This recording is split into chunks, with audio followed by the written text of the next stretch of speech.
Dear students, welcome back to my channel Enjoy Learning. In this video, I'll teach you how to solve question number 21. A building of height 8 meter casts its shadow of length 6 meter at a point of time during the day. If exactly at the same time of the day, the length of the shadow of a tower is 5 meter, what is the height of the tower? So, इस question में क्या given है कि simply एक building है जिसकी height 8 metre है, उसकी शैडो की लेंथ 6 मीटर है और ठीक उसी टाइम पर हमने एक दूसरी बिल्डिंग देखी, एक टावर देखा, उसकी शैडो की लेंथ 5 मीटर है। तो हमें उस टावर की लेंथ फाइंड करनी है। तो देखिए इन सारे क्वेश्चंस का सेम कॉन्सेप्ट है। बार बार हम इतने सारे क्वेश्चंस में ऑलरेडी बता चुके हैं, but still I am telling you another easy trick. ठीक है, एक और उससे भी ज़्यादा ईजी ट्रिक है, वो हम आपको बता रहे हैं बाय यूजिंग प्रपोर्शंस। कि हमको क्या क्या गिवन है, हमें height of the building given है, हमें आइडेंटिफाई करना होगा कि हमें क्वेश्चन में गिवन क्या है। ठीक है, तो अब ये लैंग्वेज को समझकर क्वेश्चन को रीड करके उसकी लैंग्वेज समझना सीख जाइए। हाइट ऑफ बिल्डिंग हमें गिवन है एंड हमें उसकी शैडो की हाइट गिवन है। यही चीज़ें गिवन है ना, बिल्डिंग की हाइट गिवन है और उसकी शैडो की हाइट गिवन है।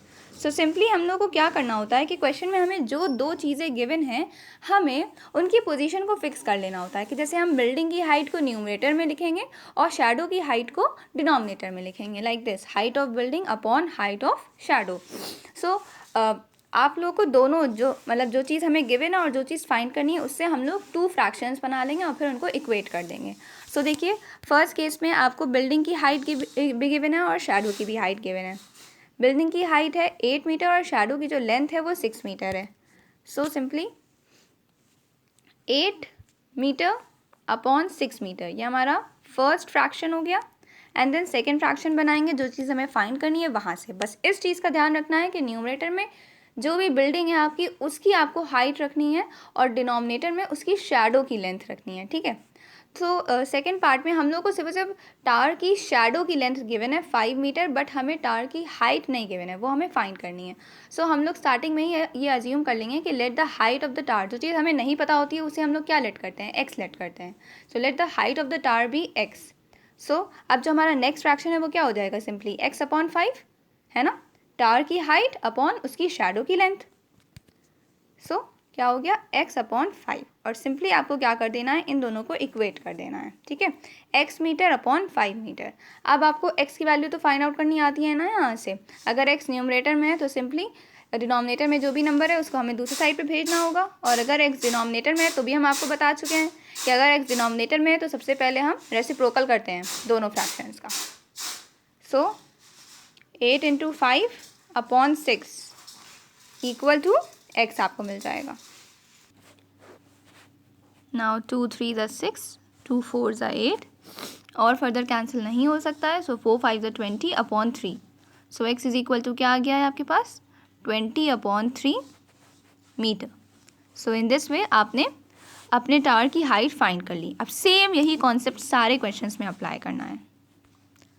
ना question number 22 is the same thing है कि बिल्डिंग है और उसकी शैडो है, जो भी कोई भी ऑब्जेक्ट है और उसकी शैडो है। ऑब्जेक्ट की हाइट गिवन है और उसकी शैडो की हाइट गिवन है, और जिसमें नहीं गिवन है उसको हम लोग को x ले लेना है और फिर इसी तरीके से फ्रैक्शंस बना के इक्वेट करके वैल्यू फाइंड कर लेनी है x की।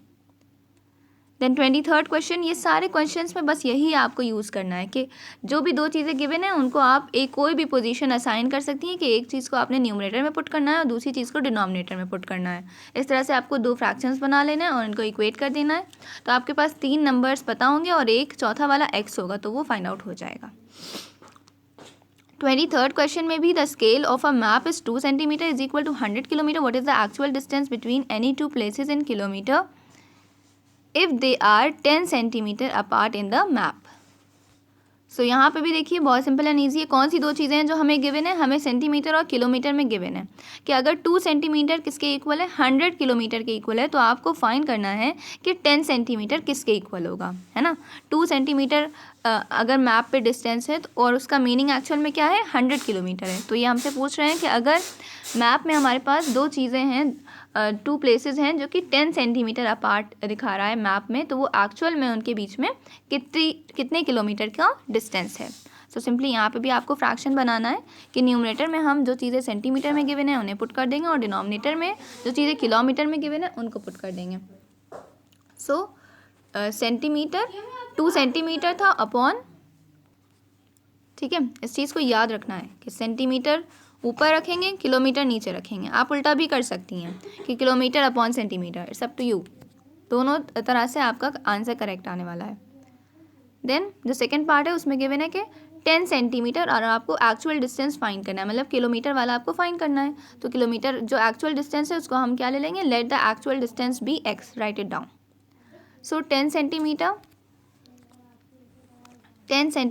ये हमें पता है, एंड किलोमीटर में हमें फाइंड करना है ना, एक्चुअल डिस्टेंस हमें फाइंड करना है, तो हमने उसको ले लिया है एक्स। सो सिंपली अब यहाँ पे हमारा एक्स डिनोमिनेटर में आ रहा है, तो हमने आपको क्या बताया है कि अगर एक्स डिनोमिनेटर में आ रहा है, और अब मैं इस बात को रिपीट नहीं करूँगी, तो इसको हमेशा के लिए याद कर लिए कि अगर एक्स डिनोमिनेटर में आ रहा है तो आपको रेसिप्रोकल करना होगा। So 100/2 is equal to x upon 10, reciprocal कर लिया। अब क्रॉस मल्टीप्लाई कर देंगे। एक्स के अलावा राइट हैंड साइड पे कौन से नंबर है, 10 है, जो कि डिवाइड में हो रहा है, तो दूसरी साइड पे भेजेंगे। So it will be in multiplication, and now you got the value of x as 2 1s are 2 5s are 10 and that is 500 kilometers, क्योंकि हमें किस में फाइंड करना था, किलोमीटर में फाइंड करना था ना, एक्चुअल डिस्टेंस फाइंड करना था। सेंटीमीटर में गिवन था कि अगर 10 सेंटीमीटर है, मैप में दो चीज़ें 10 सेंटीमीटर की दूरी पर हैं, they are 10 centimetre apart on the map, so actual distance उनके बीच में कितना होगा, 500 किलोमीटर होगा। Now again the same concept in question number 24। यहाँ पे आपको गिवन है a bus travels 350 kilometre in 7 hours, find the distance traveled by the bus in 9 hours। सो यहाँ पे भी आपको देखिए फर्स्ट केस में आपको बस ये फाइंड करना है कि आपको कौन सी दो चीज़ें गिवन है, फिर आपको अपने अकॉर्डिंग उनको पोजीशन असाइन कर देनी है कि डिस्टेंस गिवन है और टाइम गिवन है ना। बस ने 350 किलोमीटर ये डिस्टेंस हो गया, दूरी हो गई, इतना डिस्टेंस उसने ट्रैवल करा है 7 आवर्स में। सो हम डिस्टेंस को न्यूमरेटर में रख लेते हैं चलिए, और टाइम को डिनोमिनेटर में रख लेते हैं। तो क्या बन जाएगा, 350/7, ये फर्स्ट फ्रैक्शन हो गया, और सेकंड फ्रैक्शन में हमें डिस्टेंस फाइंड करना है, तो डिस्टेंस हो गया x और अपॉन टाइम क्या है 9, तो दोनों को इक्वेट कर देंगे, x की वैल्यू फाइंड आउट हो जाएगी। सेम कॉन्सेप्ट है, मैं बार बार कह रही हूँ सारे क्वेश्चन में। आप similarly question 25 as well, go through it on your own. Then question number 28 I am going to discuss now, are the following in proportion. So ये ऑलरेडी इससे पहले वाले जो पेज पे जो क्वेश्चन है उसमें मैं आपको एक्सप्लेन कर चुकी हूँ। इसी टाइप का सेम टू सेम क्वेश्चन था कि नंबर्स 4 गिवन है और आपको चेक करना है कि ये प्रपोर्शन में है कि नहीं। सो अब ये तो आपको इतना तो आ गया होगा कि product of extremes is equal to product of means check करना होता है। प्रोडक्ट ऑफ एक्सट्रीम्स मीन्स जो नंबर फर्स्ट और लास्ट में है उनको मल्टीप्लाई कर देंगे 30 × 40, उनका क्या आंसर आया, और मीन्स जो नंबर मिडल में है उनको मल्टीप्लाई कर देंगे 15 × 24, दोनों का आंसर अगर सेम है, प्रोडक्ट ऑफ एक्सट्रीम्स अगर प्रोडक्ट ऑफ मीन्स के इक्वल आया है, then we will say yes they are in proportion. So ये क्वेश्चन ऑलरेडी डिस्कस हो चुका है प्रीवियस वीडियोज़ में। क्वेश्चन 29 एज वेल आपको गिवन है कि ये प्रपोर्शन में है। सो प्रपोर्शन में है मीन्स आपको क्या यूज़ करना है, find the value of x in the following proportion. आपको एक्स की वैल्यू फाइंड करनी है और आपको गिवन है कि ये सारे के सारे प्रपोर्शन है, मतलब आपको ये गिवन है कि product of extremes is equal to product of means. So इस टाइप के भी क्वेश्चंस पहले बहुत बार करा चुके हैं। अभी जो मैंने लास्ट वीडियो बनाई है क्वेश्चन नंबर 20 पर, find the fourth proportional to the numbers, में भी यही करा था ना कि लास्ट में बस एक्स पुट कर दिया था, और यहाँ पे ऑलरेडी इन क्वेश्चंस में ऑलरेडी एक्स पुट है, कभी कहीं पे लास्ट में, कहीं पे स्टार्टिंग में, कहीं पे मिडल में, कहीं पे मीन्स की जगह पे। तो सिंपली आपको वैसे ही सॉल्व करना है जैसे हमने क्वेश्चन नंबर 20 सॉल्व करा था, सेम वही चीज़ करके कि product of extremes is equal to product of means. A part में 3 × 21 इज इक्वल टू 7 × x, और फिर x की वैल्यू फाइंड आउट हो जाएगी। Then all the remaining questions they are on the same basis कि आपको दो चीज़ें गिवन है एंड आपको फ्रैक्शन फॉर्म करना है, और जो चीज़ अननोन है उसको x ले लेना है, दोनों को इक्वेट कर देना, और उससे आपको ये x की वैल्यू फाइंड आउट हो जाएगी। सारे वर्ड प्रॉब्लम्स सेम बेसिस पर हैं, so try them on your own.